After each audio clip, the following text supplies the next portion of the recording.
Dopamine, porno, handstand, bienvenue dans le Super Focus podcast. Ici, on a une mission simple, reprendre le focus sur ton corps et ton esprit dans un monde où tout est fait pour se disperser. Voilà, ça sera ça l'introduction. Épisode 2, j'espère que l'épisode 1 était bien. L'épisode 2 sera mieux. Ça c'est classe. Comme je te l'ai dit, aujourd'hui on va parler de dopamine, comment te libérer de tes addictions, comprendre pourquoi à chaque fois tu te retrouves sans rien et ton cerveau a besoin de chercher de la distraction en sortant de ton téléphone, je sais pas, quand tu attends le bus ou quand tu te fais chier tout simplement et tu finis par scroll 2 heures sans le vouloir. On va parler d'addiction, de les miennes, au niveau du sucre, au niveau du porno, au niveau du téléphone, comment j'essaie de m'en sortir et comment j'en suis sorti dans ces 3 catégories. À la fin, on parlera sur comment le handstand peut être un outil pour t'aider à reprendre le focus dans ta vie et comment progresser plus rapidement sur ton handstand avec une méthode très simple que j'enseigne à mes élèves de Tenix Academy.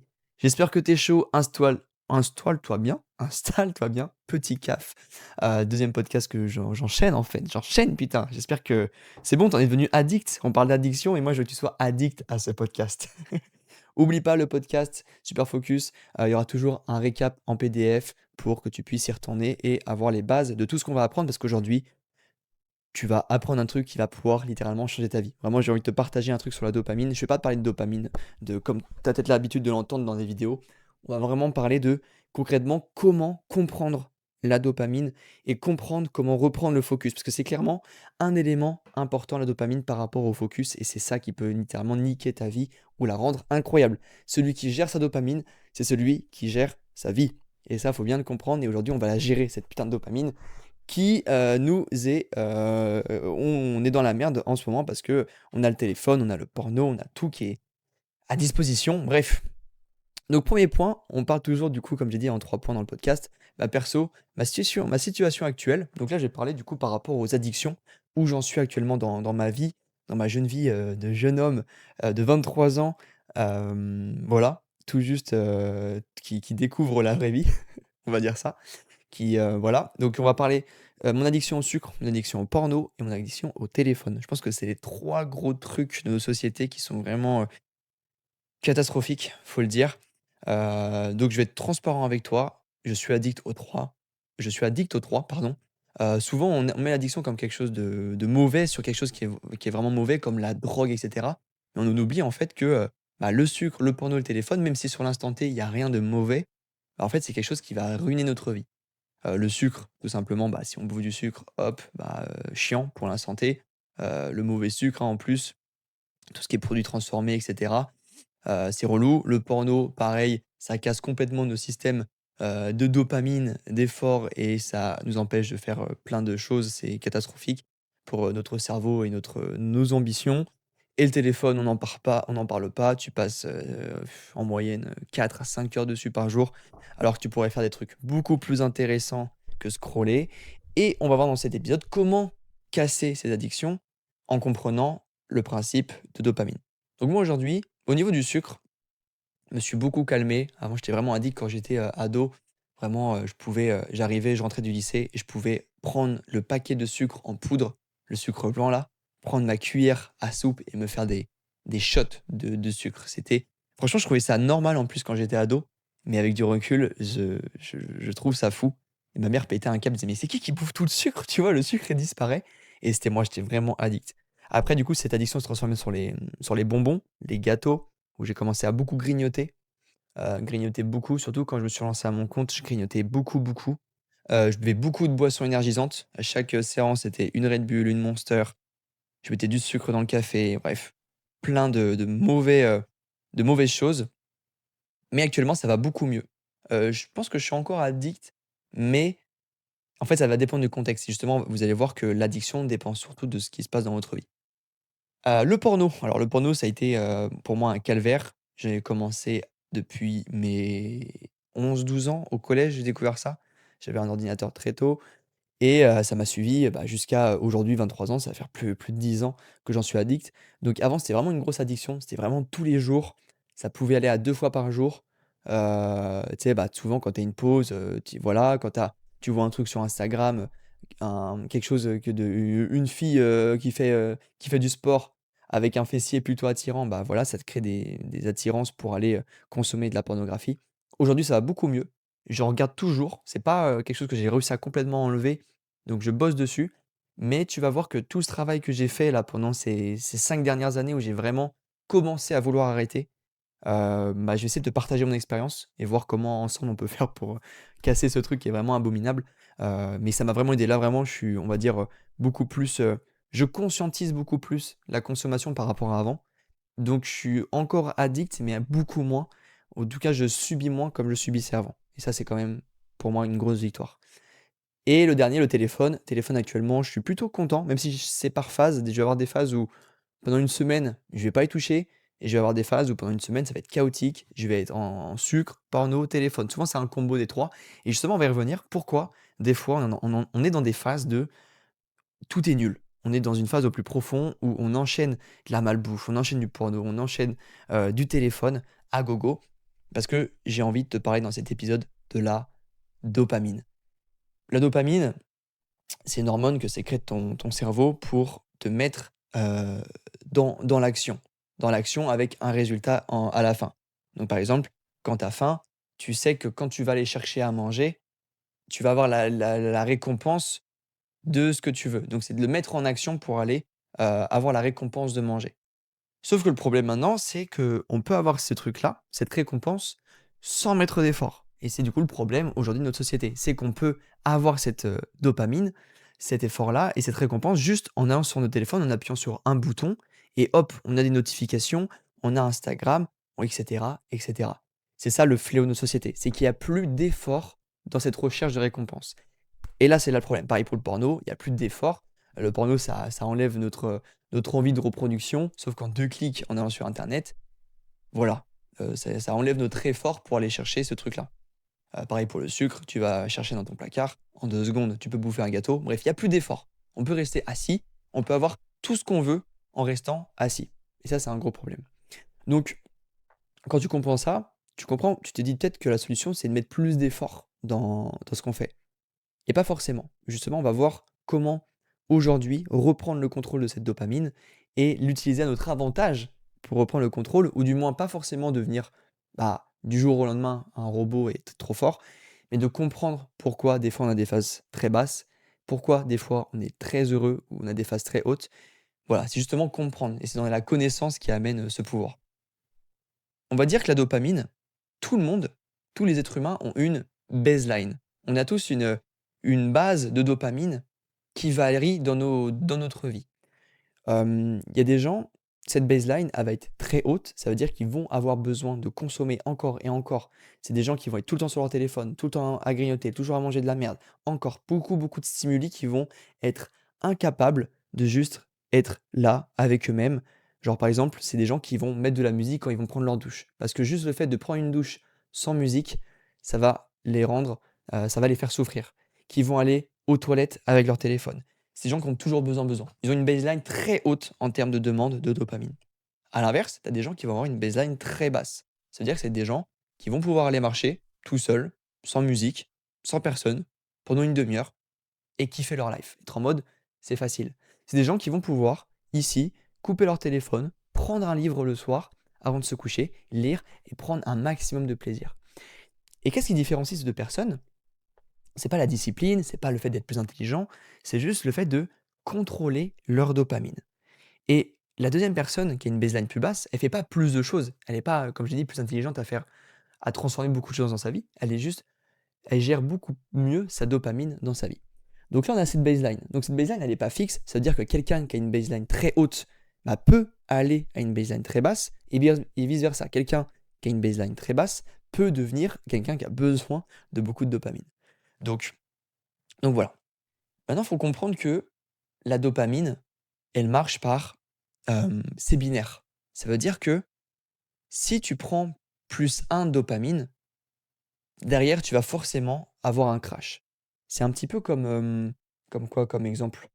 Quand tu manges. Par exemple, quand tu manges, c'est cool, mais tu auras forcément un crash d'énergie. Tu prends de l'énergie, donc en fait, tout est binaire. Tout redevient un état stable. Tout a besoin d'un état stable. Tu peux pas juste prendre en dopamine et ne pas avoir de crash derrière. C'est pour ça que des fois, imagine du coup, quand je dis prendre en dopamine, c'est par exemple te réveiller, scroller sur ton téléphone et lâcher ton téléphone.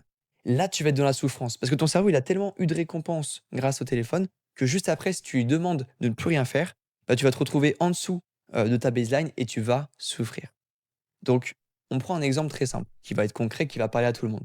Imagine ta baseline, elle est à zéro. Voilà, on dit que c'est le chiffre 0, elle est droite. Voilà, c'est ta baseline à toi, c'est la tienne, elle est, on va dire, une personne normale. Imagine, tu te réveilles le matin, début de journée, tu prends ton téléphone, tu scrolles un petit peu, tu regardes les messages, tu as des notifications, c'est stylé, c'est excitant, ok, cool. Tu poses ton téléphone, tu vas prendre un café, tu vas manger un petit déj plutôt sucré, je sais pas, des céréales. Tu vas écouter de la musique pour aller au travail. Tu vas, pourquoi pas regarder une vidéo le matin pendant que tu manges. Voilà, tu as 5 trucs différents qui vont monter, monter, monter, monter ton taux de dopamine, qui vont toujours te mettre dans l'action, ok, ok, ok, avec des résultats très faciles d'accès. Et ben imagine le moment où tu arrives au travail, tu plus de musique, tu plus rien, tu es juste là où tu dois travailler. Mais en fait, tu te retrouves avec un crash. Par exemple, tu as pris plus un dopamine, plus 2, donc téléphone, sucre, café, vidéo, musique, pouf. Et derrière, tu as un crash de -5 en dessous de ta baseline. Et dès lors que tu es en dessous de ta baseline, c'est là que tu es dans la souffrance. C'est là que ton corps va tout faire pour te redemander de la dopamine. Donc, quand tu lui en demandes un petit peu, par exemple, quand tu prends juste plus un, par exemple, tu ouvres ton téléphone, tu regardes et tu reposes, bah, la souffrance, ça va pas être très grande. C'est-à-dire que tu vas être en mode, ok, je peux aller faire quelque chose autre de mon quotidien. Mais quand tu vas venir téléphone, petit-déj, vidéo, sucre, porno, etc., et tu montes, et tu montes, et tu montes encore et encore, et que derrière tu te prends un crash, bah là, tu vas être dans la souffrance. Là, tu vas être dans la merde, et je peux te dire que quand tu vas devoir attendre ou être tout seul, être sans distraction, sans musique, lire un livre, aller te promener, ça va être impossible. Et tu peux contrôler ta baseline parce que si dans ton quotidien, du coup, le matin, tu fais ça, le midi, à la pause, tu retournes sur ton téléphone, tu vas fumer une cigarette, tu vas regarder du porno, tu vas regarder une vidéo YouTube. Le soir, tu rentres, tu es fatigué de ta journée, tu refais la même chose. Netflix, sucre, grignotage, tu montes, tu montes, tu montes. Et ben le lendemain, ta baseline, elle augmente. Elle est plus à zéro, elle est à +1. Le lendemain, elle est à +2. Le lendemain, elle est à +3. Et plus ta baseline est haute, plus tu auras de chances de te retrouver en dessous. Et comme je te l'ai dit, qu'est-ce qui se passe quand tu te retrouves en dessous? Tu es dans la souffrance. Dans la souffrance de ne pas avoir quelque chose qui te stimule dans ta journée. Donc tu vas te retrouver à devoir regarder ton téléphone, devoir écouter de la musique. Et si tu es incapable de marcher sans écouter de musique, c'est probablement que ta baseline est beaucoup trop haute. Donc maintenant, comment faire? Quand on sait ça, on sait que, ok, mais en fait, j'ai trop de stimuli dans ma journée. Comment faire pour baisser cette baseline sans que ça soit sans d'un coup? Tu peux pas du jour au lendemain qu'elle passe de 5 à -5 ta baseline. Donc partons du principe qu'elle est toujours à zéro. En fait, tu vas te réveiller, tu vas pas toucher à ton téléphone. Tu vas pas mettre de sucre dans ton café. Tu vas même pas prendre de café parce qu'on sait que le café, dès le réveil, ça sert à rien, c'est pas bon.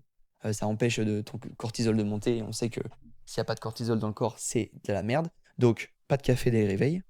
Tu regardes pas de vidéo YouTube, tu peux manger un petit truc, tu manges ton petit déj, lipides, protéines, on est d'accord qu'on mange correctement. Donc tu manges ton petit déj sans distraction, sans rien, tu es tout seul face avec tes pensées, c'est le matin, tu vois? Tout est frais. OK. Donc là, tu as mis peut-être un +1 grâce à ce que tu manges, mais tu vas aller juste aller à -1 dans ton taux de dopamine. Donc tu vas rester vers -1. OK.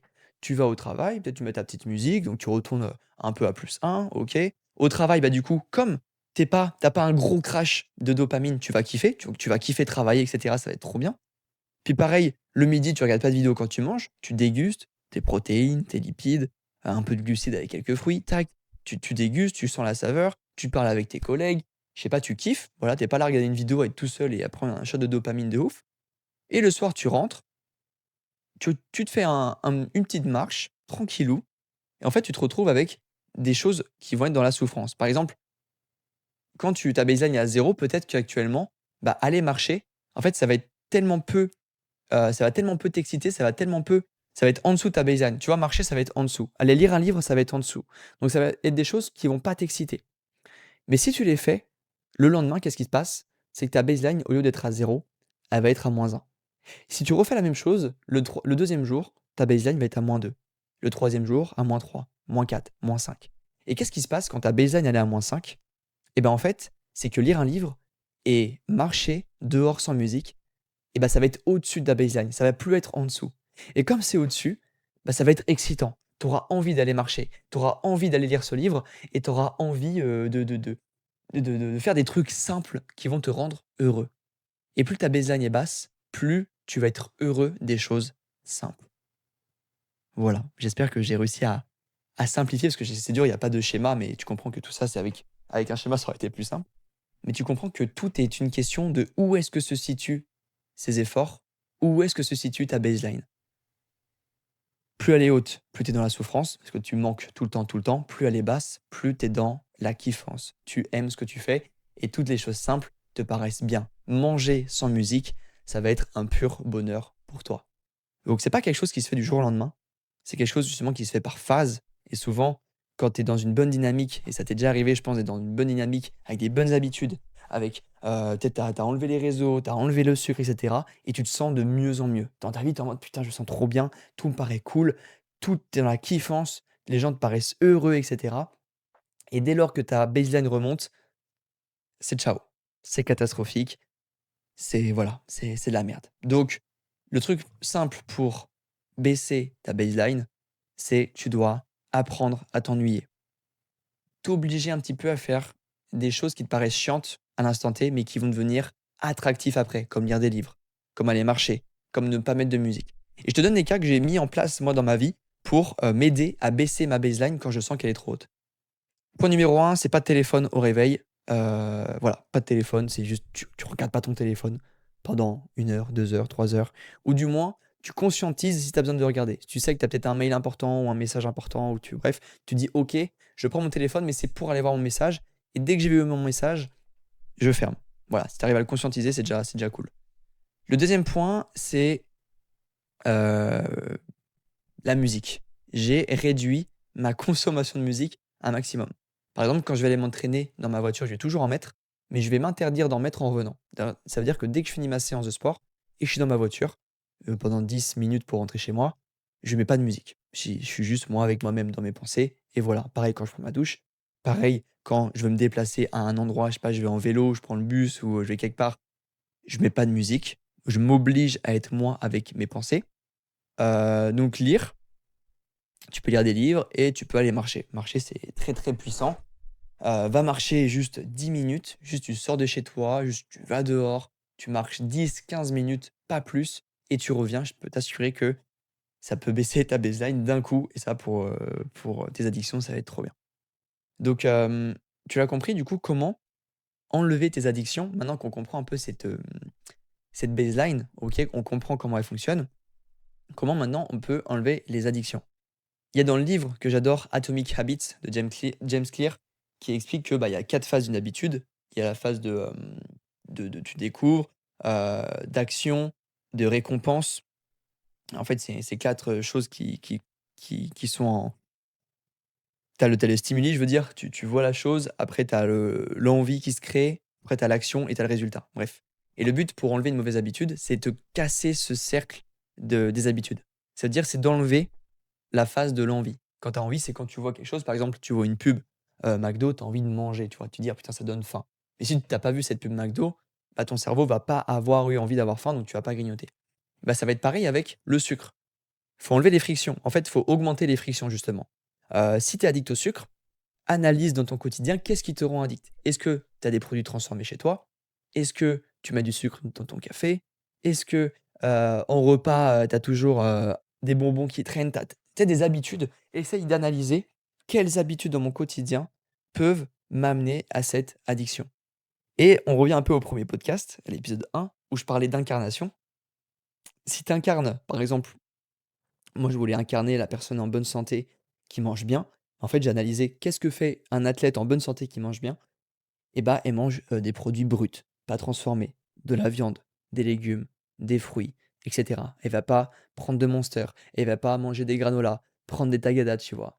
Et le pire, c'est que moi, avant de vouloir être un athlète, bah, j'incarnais le mec qui aimait les bonbons et j'étais fier de le dire. J'étais en mode: «Ah mais moi j'adore les bonbons. Ah, c'est mon petit péché, si vous voulez m'offrir un truc, offrez-moi des bonbons» et le problème de dire ça, c'est qu'en fait tu valides ton addiction.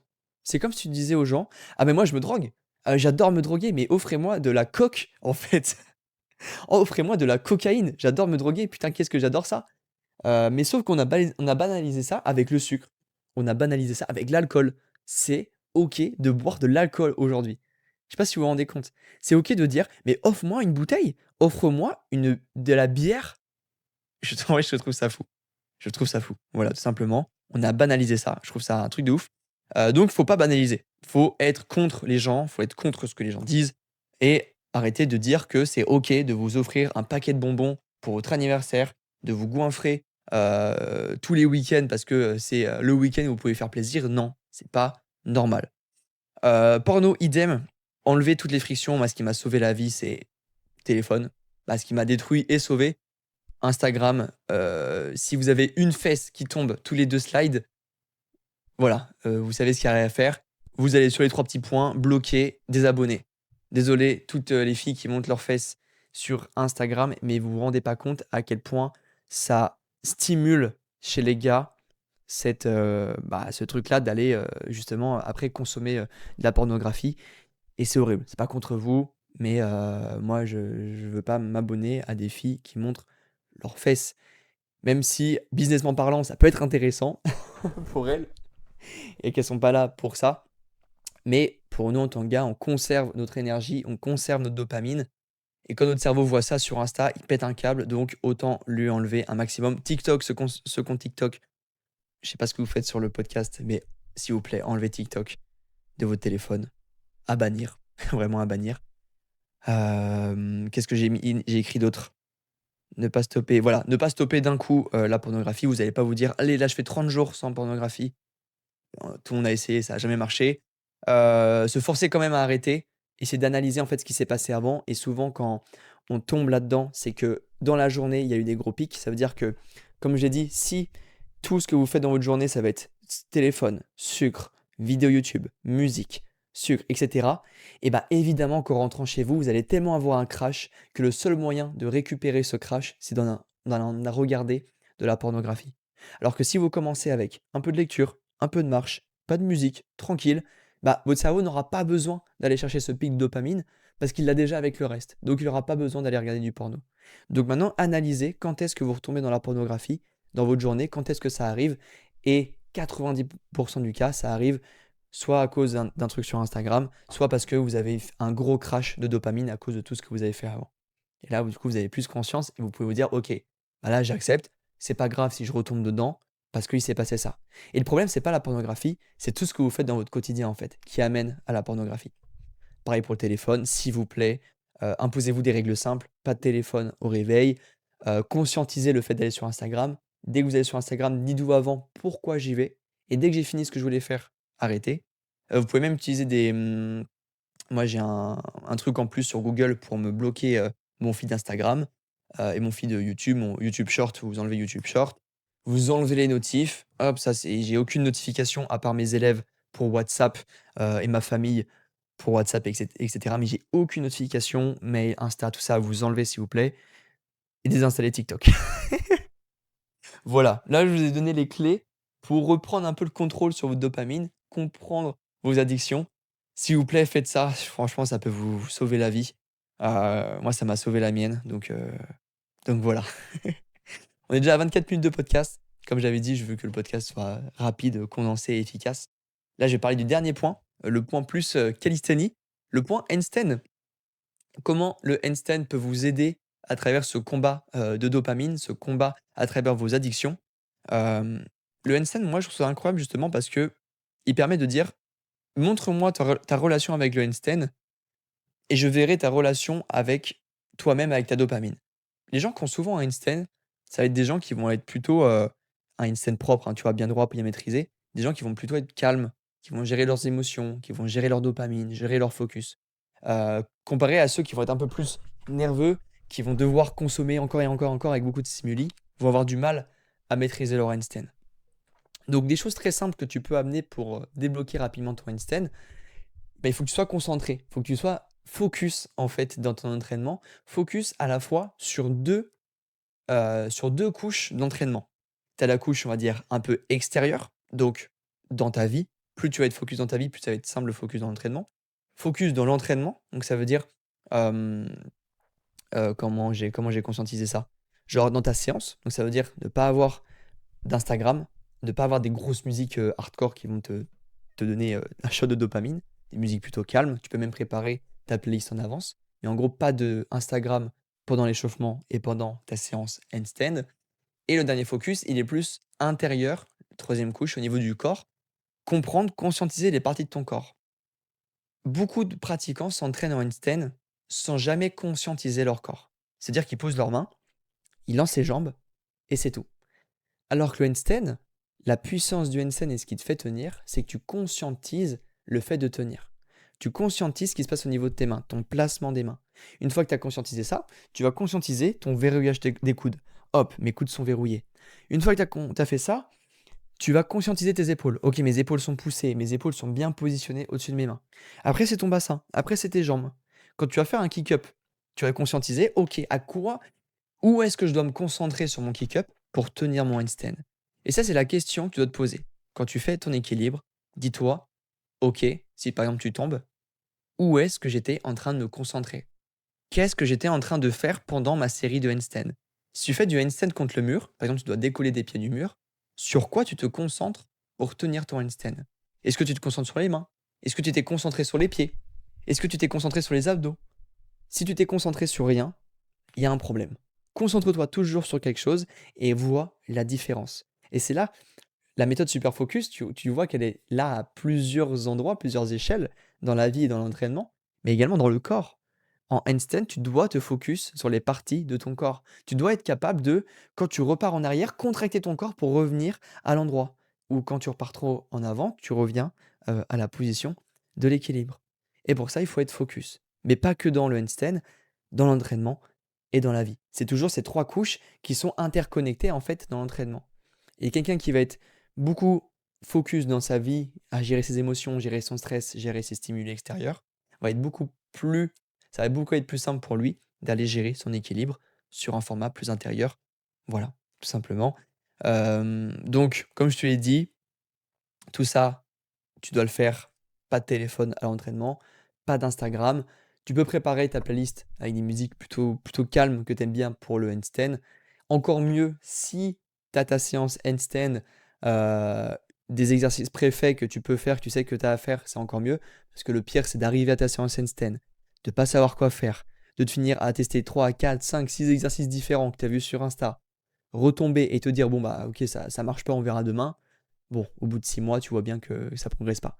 C'est exactement pour ça que dans TNX Academy, on a un programme handstand. On a 5 niveaux d'évolution pour passer du niveau 0 au niveau 5. Niveau 5, c'est 60 secondes d'un handstand droit. Parce qu'on va focus là les besoins de chaque personne et on va amener en fonction du niveau dans lequel ils sont. Et ça, c'est important parce que dès lors que mes élèves ont commencé à avoir un programme pour leur équilibre, parce qu'ils étaient en mode ouais, mais l'équilibre, c'est un peu au feeling, faut faire comme on le sent. Oui, on peut le faire au feeling, mais c'est un feeling structuré avec des programmes, avec une logique par rapport à ce que tu as besoin. Donc voilà, ça c'est ce que je fais avec mes élèves et je peux te dire que ça fonctionne. C'est un truc de fou. Donc tu dois débloquer ton handstand, tu dois reprendre le focus sur ta vie, tout simplement. Waouh, j'ai beaucoup parlé dans cet épisode. J'espère sincèrement qu'il t'a plu.